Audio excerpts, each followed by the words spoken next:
عليكم وصاحبك الشاهد بيساني فيديو كان وحن كله وداقيا سر الفضول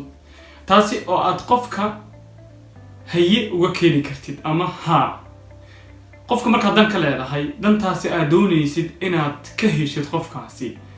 waxa jeceshahay qofka inaad ka maqashid haye ama ha hadaba waxaan kula wadaagayaa qaabka ugu fudud ee aad haye ama ha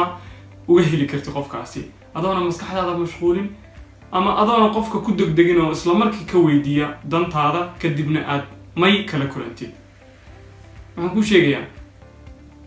tusaale baan soo qaadanayaa guriga waxaad la degan tahay qof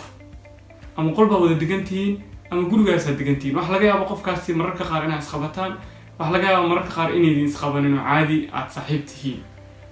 waxa dhacda mararka qaar hees kamid ah inaad qaadid heestaasi markaa qaadid oo laba mar qaadid saddex mar qaadid mar afraad qolka hadaa ka baxday oo aad soo laabatid waxa arkaysaa qofkii oo heesta aad qaadaysa qaadayo tusaalahaas waxaan soo qaatay sidaas si lamid ah qofka aad doonaysid danta inaad ka heshid haye inuu ku dhaho ama ha ku yiraahdo ha ku degdegin ha dhihin waxaasaan kaa rabaa marka hore ku dadaal inaad la sheekaysatid sheekadaasina aad la sheekaysanaysid badanaa mar walba isticmaal ha ama haye marka aad isticmaashid qofku maskaxdiisa waxay la qabsamaysaa haye ama ha marka kadib waxa weydiisaa arinta aad ka leedahay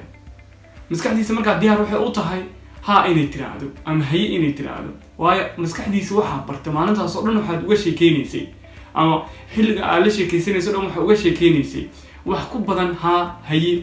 sheekadu markay ha ay haye u badan tahay oo kale marka arin inta uga sheekaysa ama waxa ay sameey oo ku yiraahdo ama waxa ay qabo ku yiraahdo haye aad tiraadid ama aad arin sheeko kale inta u keentid aad ku tiraadid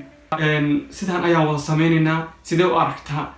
wuxuu markaasi waxa wada noqonaysaan sidee u aragtidaas wixii ku sahlaysaa xataa inaad tala wadaag noqonaysaan tala wadaag maskaxdiisa markaasi waxay diyaar u noqonaysaa inuu waxa uu hayo aad uga doonaysid inuusan kala xishoonin inuu maya ku yiraahdo hore wuxuu ka leeyahay ama ha tada kale maskaxda bini'aadanku sibay u diyaarsan tahay waxayna mar walba u diyaarsan tahay dhanka negative side-ka waayo waxa markaasi aad u sheegtid ama aad weydiisid isla markii waxa aad kala kulmaysaa 80% ama 90% maya laakiin marka hore hadaad maskaxda aad bartid maskaxda qof kale aad bartid sida ha loo dhaho waxa ku sahlanaysa waxa aad ka doonayso qofkaasi inaad kala kulantid ha ugu dambeyntii waxaan ku dhihi lahaa qofka marka danka leedahay ha ku dadaalin in macnaha aad isla markii dantaada aad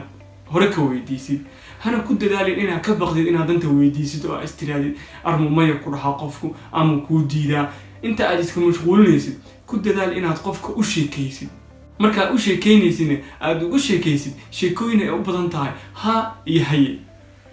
assalaamu calaykum videogan aad ka heshay asxaabtaada la wadaag wixii comment ah fikir waad ugu wadaagi kartaa waana kaaga mahadcelinayaa subscribe-ka aad ii saartay السلام عليكم. The road when you're missing home, only know you love her when you let her go.